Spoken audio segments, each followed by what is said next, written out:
$194 billion. That is what Iran's drone campaign costs the Arab nations it targets in a single month. $194 billion. In 30 days.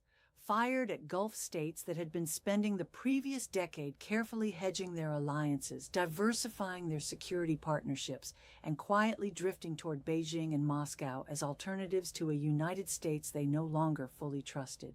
In 30 days, Iran's Shahed-laden retaliation against its neighbors during Operation Epic Fury destroys that drift. It destroys it because it answers a question those nations had been too comfortable to ask. When the drones come, who actually knows how to stop them? There is only one country on Earth with 4 years of live combat experience intercepting Shaheds at scale. Only one country that has built a drone interception network so effective it achieves a 90% kill rate against the same weapons now raining down on Saudi Arabia, Qatar, and the United Arab Emirates. Only one country whose military experts are not theorizing about Shahed defense in a laboratory. They are doing it tonight, in the field, against active Iranian drone waves, on behalf of nations that were not even considering Ukraine as a defense partner 2 months ago. That country is Ukraine, and the Iran war has just turned it into one of the most consequential geopolitical players on the planet. In this video, we are going to look at exactly how Iran's Shahed campaign against the Gulf states handed Ukraine an opening that no amount of conventional diplomacy could have created, how Ukraine converted 4 years of survival warfare against Russia into decade-long defense contracts with 3 of the wealthiest nations in the Middle East, what the collapse of Russia's global arms influence means for Putin's last remaining levers of geopolitical power, and why the deals Ukraine is striking right now, in the Gulf, across Europe, and beyond, are stripping Russia of the alliances and the leverage it needs to survive this war on its own terms. But first, let us look at what the Iran war actually did to the Gulf states, because without understanding what $194 billion of damage in a single month feels like, Ukraine's role in what followed makes no sense. The Gulf states had a problem before Operation Epic Fury began. It was a comfortable problem, the kind of problem wealthy nations develop when decades of relative security allow strategic complacency to look like pragmatism. The United States, which had guaranteed Gulf security for generations, was showing signs of strategic fatigue. Its reliability in a crisis was being questioned. Its political will to sustain long-term military commitments was uncertain, and so the Gulf states did what powerful nations do when their primary patron appears to be wavering. They began hedging. Beijing offered trade and infrastructure investment without the political conditions that Washington attached to its relationships. Moscow offered weapons and a partnership framed around sovereignty and non-interference. Saudi Arabia and the United Arab Emirates cultivated ties with both, positioning themselves as indispensable to multiple great powers simultaneously. It was elegant strategy.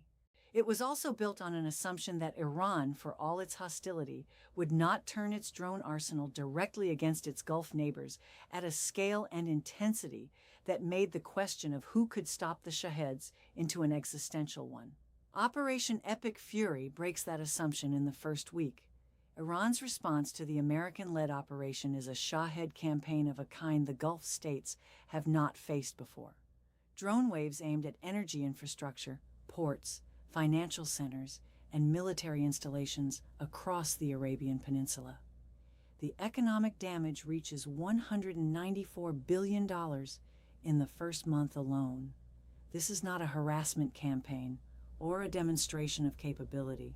It is an attempt to inflict pain at a scale that forces political concessions, and it is delivered by the same weapon system that Russia has been using to try to break Ukraine for 4 years. Here is where the Gulf states face the uncomfortable strategic reality that Iran's campaign exposes. Russia, the nation they had been quietly moving toward as an alternative weapon supplier, is the country that received Shahed technology from Iran and used it to bombard Ukrainian cities. Russia is Iran's strategic partner. Russia signed a comprehensive strategic partnership with Iran in 2025. Russia supported Iranian interests across the region for years, and now Iran is using the very weapon Russia helped popularize against the Gulf nations that were considering buying Russian arms.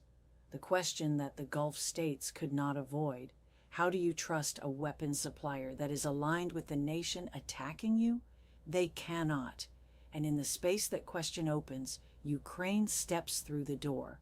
Until now, Ukraine was a recipient of the Gulf states' sympathy. Now it is the answer to their most urgent security problem. Ukraine's right to stand in that room, to sit across from the leaders of Saudi Arabia, Qatar, and the United Arab Emirates and offer them a solution, is not diplomatic. It is empirical. It is written in the 90% interception rate that Ukraine achieves against Russia's Shahed-type drones in March of 2026. It is written in the battlefield data from 4 years of live combat against the most aggressive drone bombardment any nation has sustained in the modern era. It is written in the kill tallies of Ukraine's interceptor drone fleet, the layered air defense network that Ukraine has built through necessity and refined through relentless operational feedback, and the low-cost interception technology that Ukraine has developed because it had no alternative. Russia fires Shaheds at Ukraine every night. Iran fires the same drones or close variants at Gulf cities. The physics of interception are identical. The operational challenge is identical. The solution Ukraine has built: a multi-layered, cost-effective, combat-proven interception architecture that does not rely on $3 million Patriot missiles to engage $20,000 drones, is exactly what the Gulf states need and cannot get from any other source. This is not theory. Ukraine's drone interception capability is the most battle-tested in the world. No NATO ally has intercepted more than a handful of live Shaheds. Ukraine has intercepted tens of thousands. No defense contractor's laboratory has run more test cycles against this specific threat than Ukraine's air defense network has run in real combat conditions, with real consequences for failure, against a real adversary, improving its countermeasures every month. When Ukraine's military experts explain how to build an interception network against Shaheds, they are not working from a simulation. They are working from the most comprehensive operational database in existence. Volodymyr Zelensky understands this, and he moves fast. Within weeks of Operation Epic Fury beginning, he embarks on a tour of the Middle East that one major think tank describes as a masterclass in wartime diplomacy. Not because of the rhetoric, because of the results. Zelensky leaves the Gulf with 3 decade-long defense agreements with Qatar, Saudi Arabia, and the United Arab Emirates, covering drone supply and air defense expertise. 10 years. Not a memorandum of understanding, not a statement of intent. 10-year operational commitments from 3 of the wealthiest and most strategically important nations in the world. Think about what that means for Ukraine's global position. 6 months ago, none of these nations were in Ukraine's diplomatic orbit in any meaningful military sense. Today, they are locked into a decade of defense partnership in which Ukraine is the provider and they are the clients. Ukraine has gone from being the nation the world sends weapons to the nation the world calls when it needs to know how to defend against the weapons Ukraine has spent 4 years learning to defeat. By mid-March, 200 Ukrainian military experts are on the ground in the Gulf, setting up air defense networks for Ukraine's new partners. A month later, those experts are not just advising, they are operating, actively using interceptor drones to shoot down Iranian Shaheds targeting Gulf cities. Ukrainian operators in Gulf airspace, destroying Iranian weapons with Ukrainian technology paid for by Gulf money. This is drone diplomacy in its most direct and consequential form, and it is only the beginning. Stay with us, because what Ukraine is extracting from these relationships goes far beyond drone contracts. The Gulf defense deals are not charity, they are an exchange. And what Ukraine receives in return is precisely what Russia spent the previous winter trying to deny it. Energy. Saudi Arabia and Qatar become oil and diesel lifelines for Ukraine, supplying fuel that flows through European refineries and into Ukraine's military supply chain. Russia's winter bombardment of Ukrainian energy infrastructure was designed to create an energy crisis that broke Ukrainian civilian and military resilience. The Gulf deals effectively circumvent that strategy. The oil burns that Russia is not destroying is being replaced by Gulf supply that Russia cannot reach. At the same time, Ukraine's offensive operations against Russian energy infrastructure are making the same leverage unavailable to Putin on his end. Ukraine's targeting of Russia's Baltic Sea oil export hubs puts approximately 40% of Russia's total oil exports out of commission. Russia cannot use its energy production to buy allies when Ukraine is burning the infrastructure that produces and ships it. The lever that Moscow has wielded for decades, energy as geopolitical currency, is being attacked from both sides simultaneously. Ukraine strips Russia's energy leverage against Europe by becoming an energy importer from the Gulf. Ukraine strips Russia's energy leverage globally by targeting the infrastructure Russia uses to generate the energy revenue it needs to fund the war and purchase influence. These are not separate strategies. They are the same strategy, executed across different domains, all pointing in the same direction, isolating Russia from the economic and geopolitical tools it has used to sustain its position, and the European deals compound the isolation further. Germany signs an agreement with Ukraine that involves hundreds of Patriot air defense missiles flowing to Ukraine in exchange for the battlefield data that Germany needs to prepare its own defenses against a potential Russian threat. This is not a simple weapons transfer. Germany is purchasing access to Ukraine's operational experience, the real-world performance data of air defense systems against Russian weapons collected in conditions no training exercise can replicate. Ukraine's battlefield is a laboratory, and Germany is paying in Patriot missiles for the right to study what the laboratory produces. The same week, Norway announces a defense partnership with Ukraine focused specifically on Russia's Shahed-type drones. The Netherlands signs a drone deal with a joint production component. Ukraine makes an approach to Turkey, a nation that has maintained complex relationships with both sides of the conflict, signaling that Ukraine's diplomatic reach now extends into partnerships that even the United States has struggled to fully secure. What all of these deals share, beyond their individual terms, is a common strategic meaning. Every nation that signs a defense agreement with Ukraine acquires a direct vested interest in Ukraine's survival. Germany needs Ukraine's battlefield data. The Gulf states need Ukraine's interception expertise. Norway needs Ukraine's drone intelligence. The Netherlands needs Ukraine's production knowledge. If Ukraine falls, the supply of all of this stops. The decade-long Gulf contracts become void. The battlefield laboratory closes. The interception expertise disappears back into a country that no longer exists as an independent state. Ukraine has made its own survival other nations' strategic necessity. That is not luck. That is the most sophisticated piece of wartime geopolitical engineering of the 21st century. Here is where the consequences for Russia become existential, rather than merely damaging. Before Operation Epic Fury, Russia had a plan for the Gulf. The Gulf states were drifting away from Washington. Moscow was positioning itself as an alternative, a weapons supplier without political strings, a partner that respected sovereignty, an anchor in a multipolar world that did not require allegiance to the American-led order. It was working. Gulf nations were buying Russian arms. Gulf nations were hedging toward Moscow.